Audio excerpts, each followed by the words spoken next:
یہ ہیں جس نے ہر چیز کو پیدا کیا پھر اس کا اندازہ مقرر کیا، اور میں گواہی دیتا ہوں کہ اللہ کے سوا کوئی معبود برحق نہیں، وہ اکیلا ہے، اس کا کوئی شریک نہیں۔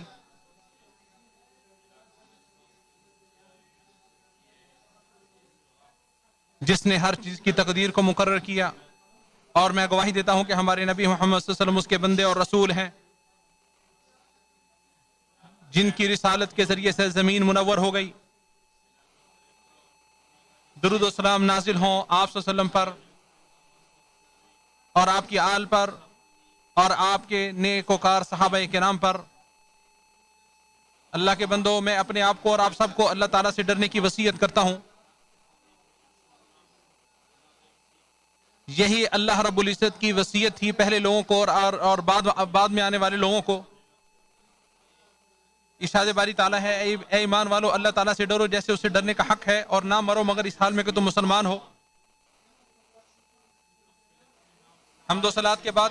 انسان جب اس وسیع و عریض کائنات میں اپنی آنکھوں کو پھیرتا ہے تو اس وقت حیران و شزدر رہ جاتا ہے جب وہ اس کے جمال و کمال، جلالت، نظم و نسق اور توازن کو دیکھتا ہے، جس کے عجائب ختم ہونے کو نہیں آتے، اس کے خفیہ راز اور اسرار بے حد و بے انتہا ہیں۔ تو قرآن کریم، قرآن مجید آسمان و زمین کی اس بادشاہت کے بارے میں غور و فکر اور تدبر کرنے کی ترغیب دیتے ہوئے بیان کرتا ہے۔ ارشاد باری تعالیٰ ہے، اس نے آسمانوں کو اور زمین کو حق کے ساتھ پیدا کیا، وہ رات کو دن پر لپیٹتا ہے اور دن کو رات پر لپیٹتا ہے۔ آپ ہر روز معجزات الہیہ اور پختہ کاریگری کا مشاہدہ کرتے ہیں۔ رات آتی ہے تو دن چلا جاتا ہے، دن آتا ہے تو رات چلی جاتی ہے، اور روٹین کے ساتھ یہ سلسلہ جاری و ساری ہے جس میں کوئی تعطل و انقطاع نہیں آتا۔ تخلیق کائنات سے لے کر آج تک کوئی انسان یہ نہیں کہہ سکا کہ رات اپنے وقت سے تاخیر کا شکار ہو چکی ہے، رات اپنے وقت سے تاخیر کا شکار ہو گئی ہے، یا سورج اپنے مقررہ وقت سے پہلے طلوع ہو چکا ہے۔ تو کون ہے جو اس کی تدبیر کر رہا ہے، اور کون ہے جو اس مرتب کارخانے کی تنظیم سازی کر رہا ہے اور بغیر انقطاع کے جگہوں کا تبادلہ کر رہا ہے؟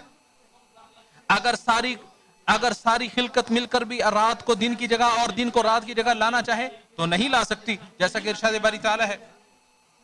کہہ دیجئے کیا تم نے دیکھا اگر اللہ تم پر ہمیشہ قیامت کے دن تک رات کر دے تو اللہ کے سوا کون معبود ہے جو تمہارے پاس کوئی روشنی لے کے آئے؟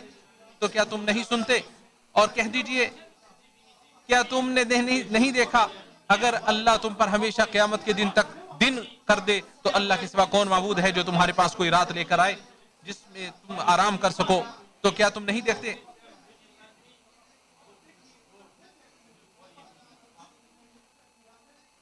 رات جب چھا جاتی ہے تو چاند کی پر لطف اور پرسکون اور پر نرم روشنی عیا ہو جاتی ہے تاکہ سکون و اطمینان پیدا ہو سکے، اور سورج پوری دنیا کو بے بہا گرم روشنی سے منور کرتا ہے، کائنات کو حیات بخشتا ہے، کام کرنے اور معاش کے حصول کے لیے نفوس میں چستی اور حرکت پیدا کرتا ہے تاکہ زندگی خوشگوار ہو سکے اور لوگ سعادتوں کو سمیٹ سکیں۔ اس انوکھی اور خرق عادت کاریگری کو بیان کرتے ہوئے اللہ تعالیٰ نے ارشاد فرمایا، اور آفتاب اپنے ٹھکانے کی طرف چلتا رہتا ہے، سورج غیر محسوس طریقے سے انتہائی پرسکون حالت میں گردش کرتا ہے، اس میں نہ تو کوئی اضطراب آتا ہے اور نہ ہی جنبش۔ ارشاد باری تعالیٰ ہے، اور چاند کی ہم نے منزلیں مقرر کر دی ہیں جن سے وہ گزرتا ہے یہاں تک کہ وہ آخر میں کھجور کی قدیم پتلی شاخ کی مانند ہو جاتا ہے۔ چاند کی منزلیں اور اوقات مقرر کر دیے گئے ہیں جن پر چلتا ہوا یہ اس قدر باریک ہو کر ہلال بن جاتا ہے کہ دیکھنے والوں کو بمشکل نظر آنے لگتا ہے۔ اس کا چھوٹا بڑا ہونا پورے انتظام اور منصوبہ بندی کے ساتھ ہوتا ہے۔ تو کس نے اسے پیدا کیا ہے؟ اس میں نور و روشنی کو ودیت کرنے والا کون ہے؟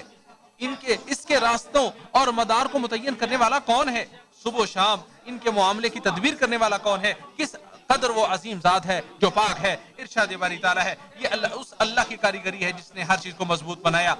اس کائنات کی دوسری جانب کو بھی دیکھیے جس سے عقلیں دنگ رہ جاتی ہیں، جو حیرت میں ڈال دیتی ہے اور سوچنے پر مجبور کر دیتی ہے، جیسا کہ اللہ تعالیٰ نے ارشاد فرمایا، اور وہی ہے جس نے سمندر کو مسخر کر دیا تاکہ تم اس سے زیادہ گوشت کھاؤ اور اس سے زینت کی چیزیں نکالو۔ اور مزید فرمایا، کیا تم نے نہیں دیکھا بے شک کشتیاں سمندر میں اللہ کی نعمت سے چلتی ہیں تاکہ وہ تمہیں اپنی کچھ نشانیاں دکھائے۔ اور مزید فرمایا، اور کشتیوں کو مسخر کر دیا جو سمندر میں اس کے حکم سے چلتی رہتی ہیں۔ کشتی کیسے اللہ سبحانہ و تعالیٰ کے حکم سے چلتی ہے، اس عظیم خوبی کے ساتھ اللہ تعالیٰ نے سمندر کو پیدا کیا کہ اسے نفع حاصل کرنے کے لیے آسان و ہموار کر دیا ہے، اسے سواریوں کا بوجھ اٹھانے کے قابل بنا دیا ہے، انسان کو الہام کر دیا ہے کہ وہ ایسی سواریاں تیار کرے جو پانی کی موجوں میں غرق نہ ہو سکیں اور سفر میں انہیں سمندری طوفانوں اور موجوں سے بھی محفوظ رکھ سکیں۔ یہ اس قادر اور خالق کائنات کا نظام اور منصوبہ بندی ہے، اور آنکھ اس خوبصورت سرسبز نظارے کو نظر انداز نہیں کر سکتی جو خشک سالی کو اپنی لپیٹ میں لے لیتا ہے۔ ارشاد باری تعالیٰ ہے، اور کھیتوں اور کھجوروں میں جن کے خوشے نرم و نازک ہیں، ہم انگوریوں کو اور نباتات کو دیکھتے ہیں کہ جنہوں نے زمین کو خوبصورت رنگوں سے مزین کر رکھا ہے اور درختوں کو دل ربا اور دلکش ٹہنیوں میں ملبوس کر رکھا ہے، اور ہم مختلف قسم کے پھلوں کو دیکھتے ہیں جنہیں پانی تو ایک ہی قسم کا دیا جاتا ہے، لیکن اللہ تعالیٰ ذائقے میں ان میں سے بعض کو بعض پر فوقیت اور فضیلت دے دیتا ہے۔ ارشاد باری تعالیٰ ہے، ان قریب ہم انہیں اپنی نشانیاں دنیا کے کناروں میں اور ان کے نفسوں میں دکھلائیں گے، یہاں تک کہ ان کے لیے واضح ہو جائے گا یقیناً یہی حق ہے۔ اس پختہ انوکھی اور معجزانہ کاریگری کے سامنے انسانیت حیران و ششدر ہے۔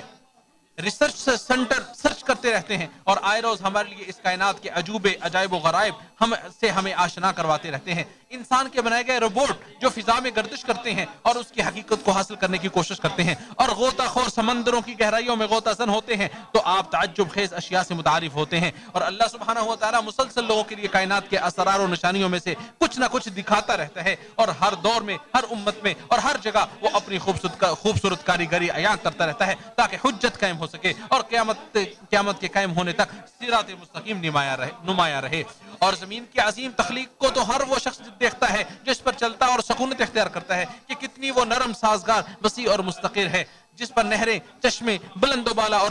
مضبوط پہاڑ ہیں، اس پر چلنے والی صاف شفاف ہوا ہے جس کے ذریعے سانس چلتے ہیں۔ اگر کچھ لمحات کے لیے وہ رک جائے تو زندگی تباہی کا شکار ہو جائے، مخلوق تباہ و فنا ہو جائے، لیکن یہ اللہ سبحانہ و تعالیٰ کی رحمت ہے جو ہمیں گھیرے ہوئے ہے، جو ہماری نیند و بیداری میں ہماری حفاظت کرتی ہے۔ یہ تو وہ ظاہری اشیاء ہیں جنہیں ہم دیکھ رہے ہیں، تو ان باطنی اشیاء کا کیا عالم ہوگا جنہیں ہم دیکھ بھی نہیں رہے، وہ انوکھی اور خرق عادت کاریگری میں اس سے بھی بڑھ کر ہیں۔ اللہ سبحانہ و تعالیٰ کی رحمت سے زمین کیسے ہی ہماری حفاظت کرتی ہے اور کیسے مستقر اور پرسکون ہے، یہ جاننے کے لیے ذرا زلزلوں، آندھیوں اور طوفانوں کے آثار کو دیکھ لیجئے جو چند لمحوں کے لیے ہی رونما ہوتے ہیں، پھر زمین پر غور کیجئے کہ زمانے گزر چکے ہیں، پے در پے نسلیں بیت چکی ہیں، پھر بھی وہ تمام زندگی کے مدار میں ثابت اور قائم ہے۔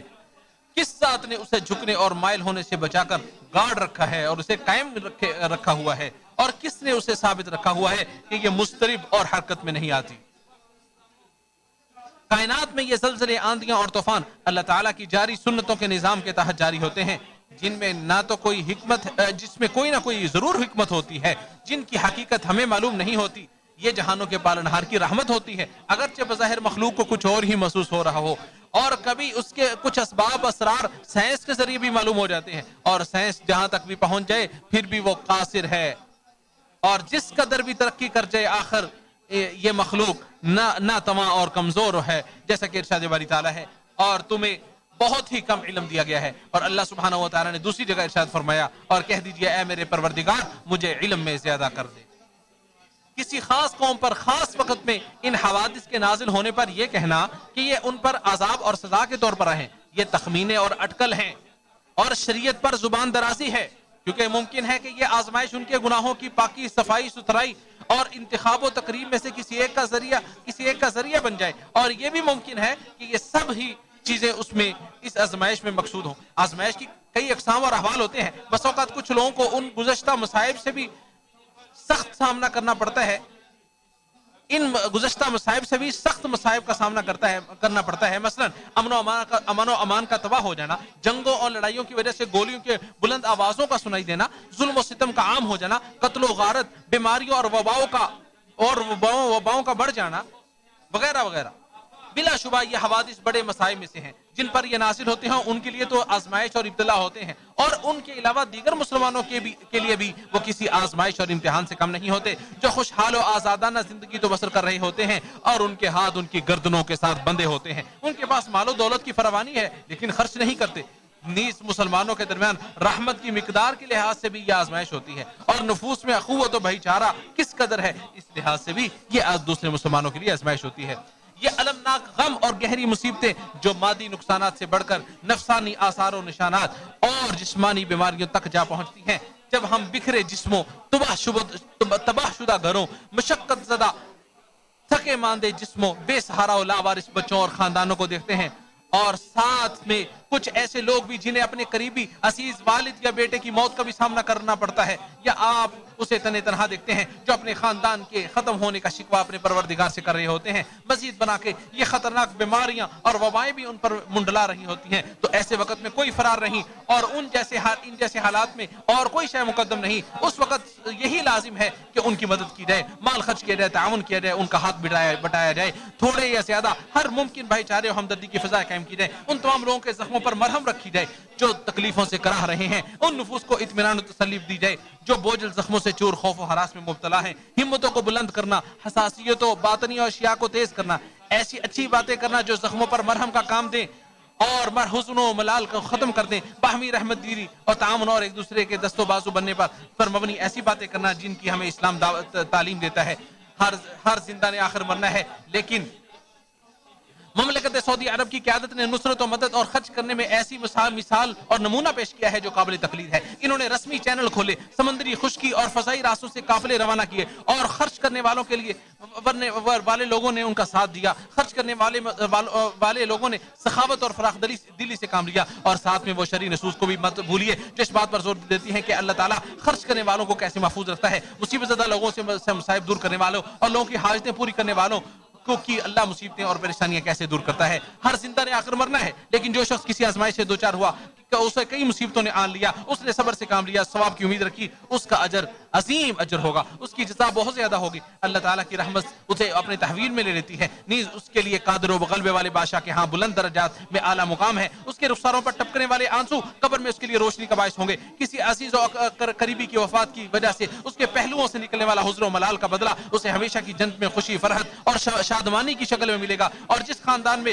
خاندان سے وہ دنیا میں بچھڑا وہ ہمیشہ والی جنتوں میں اسے مل جائیں گے۔ ارشاد باری تعالیٰ ہے، تختوں میں آمنے سامنے بیٹھے ہوں گے، اس میں انہیں نہ کوئی تھکاوٹ چھوئے گی اور نہ وہ اس سے کبھی نکالے جائیں گے۔ حدیث پاک میں ہے، اللہ کی راہ میں قتل ہونے والا شہید ہے، طاعون کی بیماری سے مرنے والا شہید ہے، ڈوب کر مرنے والا شہید ہے، پہلو کی بیماری سے مرنے والا شہید ہے، پیٹ کی بیماری سے مرنے والا شہید ہے، جل کر مرنے والا شہید ہے، دب کر مرنے والا شہید ہے، اور زچگی کی حالت میں مرنے والی خاتون بھی شہید ہے۔ اللہ تعالیٰ میرے لیے اور آپ سب کے لیے قرآن کریم کو باعث برکت بنائے، مجھے اور آپ سب کو اس کی آیات اور ذکر حکیم سے نفع پہنچائے۔ میں اپنی یہ بات کہتے ہوئے اپنی بات کو مکمل کرتا ہوں۔ آپ سب بھی عصمت والے اللہ سے اور اللہ تعالیٰ سے میں استغفار کرتا ہوں، تم سب بھی اس سے استغفار کرو، یقیناً وہ بخشنے والا مہربان ہے۔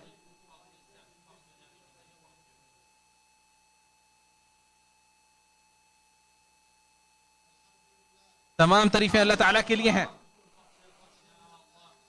اور میں گواہی دیتا ہوں کہ اللہ کے سوا کوئی معبود برحق نہیں، وہ تنہا ہے، اس کا کوئی شریک نہیں، اور میں گواہی دیتا ہوں کہ ہمارے سردار اور نبی محمد صلی اللہ علیہ وسلم اس کے بندے اور رسول ہیں جنہیں ان کے رب نے انہیں چن لیا۔ اللہ تعالیٰ ان پہ درود و سلام نازل فرمائے، ان کے آل پر اور تمام صحابہ کرام پر۔ اللہ کے حمد و صلات کے بعد میں تمہیں اور اپنے آپ کو اللہ تعالیٰ سے ڈرنے کی وصیت کرتا ہوں۔ خوف الہی رکھنے والے دل بخوبی اس بات کا ادراک رکھتے ہیں کہ اللہ سبحانہ و تعالیٰ کی ان جاری سنتوں میں حکمتیں پنہا ہوتی ہیں، مثلا یہ کہ پوری امت کے لیے ان میں عبرت و نصیحت ہوتی ہے، ان سے انسان کو بیداری اور شعور ملتا ہے، نفس کی اصلاح کا موقع ملتا ہے، اللہ سبحانہ و تعالیٰ کی طرف پلٹنے اور رجوع کرنے کی فرصت ملتی ہے، ظلم و مظالم اور لٹانے، سچی توبہ کرنے کے ساتھ گناہوں کو چھوڑنے کا موقع ملتا ہے، جیسا کہ ارشاد باری تعالیٰ ہے، اور کوئی شخص نہیں جانتا کہ وہ کل کیا کمائی کرے گا، اور کوئی شخص نہیں جانتا کہ وہ کس زمین میں مرے گا۔ نصیحت حاصل کرنا اور عبرت پکڑنا واجب ہے، جیسا کہ ارشاد باری تعالیٰ ہے، اور ہم نشانیاں دے کر نہیں بھیجتے مگر ڈرانے کے لیے۔ صحیح بخاری میں ابو ہریرہ رضی اللہ تعالیٰ عنہ سے مروی ہے کہ رسول اللہ صلی اللہ علیہ وسلم نے ارشاد فرمایا کہ قیامت اس وقت تک نہیں آئے گی جب تک کہ علم دین اٹھ نہ جائے گا اور زلزلوں کی کثرت نہ ہو جائے گی، اور زمانہ جلدی جلدی نہ گزرنے لگے گا، اور فتنے فساد پھوٹ پڑیں گے، اور حرج کی کثرت ہوگی، یعنی قتل اور مال تم کو اتنا ملے گا کہ ابل پڑو گے، اور مال تمہیں اتنا ملے گا کہ ابل پڑے گا۔ اے اللہ ہم سے مصیبتوں، بیماریوں، زناکاریوں، زلزلوں، آزمائشوں اور ظاہری و باطنی برے فتنوں کو دور کر دے. تمام مسلم ممالک اور بالخصوص ہمارے اس ملک سے ان آزمائشوں کو دور کر دے. اے جہانوں کے پالنہار، اے اللہ فوت شدگان پر رحم فرما، ان کے لواحقین کو صبر کی توفیق عطا فرما، تکلیفوں میں مبتلا اور زخمیوں کو شفا یابی عطا فرما. اے اللہ ہر جگہ مسلمانوں کی حالات درست فرما. اے ہمارے پروردگار ہمیں دنیا میں بھلائی اور آخرت میں بھلائی عطا فرما، اور ہمیں آگ کے عذاب سے محفوظ فرما. بچا. اے اللہ ہم تجھ سے معافی اور عافیت کا سوال کرتے ہیں، دین و دنیا اور آخرت کے معاملے میں دائمی عافیت اور حفاظت الہی کا بھی سوال کرتے ہیں. اے اللہ ہمارے امام خاتم حرمین شریفین کو ان کاموں کی توفیق عطا فرما جن میں ملک اور بندوں کی صلاح و خیر ہو. ان کے ولی عہد کو ہر خیر کی توفیق عطا فرما. اے جہانوں کے پالنہار، اور تمام مسلم حکمرانوں کو کتاب اللہ اور اپنے نبی کی سنت پر عمل کرنے کی توفیق عطا فرما. اے اللہ خلفائے راشدین سے راضی ہو جا اور تمام صحابہ کرام سے راضی ہو جا. اے اللہ نبی صلی اللہ علیہ وسلم محمد صلی اللہ علیہ وسلم پر درود و سلام نازل فرما، اور آل محمد صلی اللہ علیہ وسلم پر رحمت نازل فرما، جس طرح تو نے ابراہیم اور آل ابراہیم پر نازل فرمائی. بے شک تو حمید و مجید ہے. اے اللہ محمد صلی اللہ علیہ وسلم پر اور آل محمد صلی اللہ علیہ وسلم پر اللہ برکت نازل فرما، جس طرح تو نے آل ابراہیم پر نازل فرمائی. بے شک تو تعریف کیا گیا بزرگی والا ہے.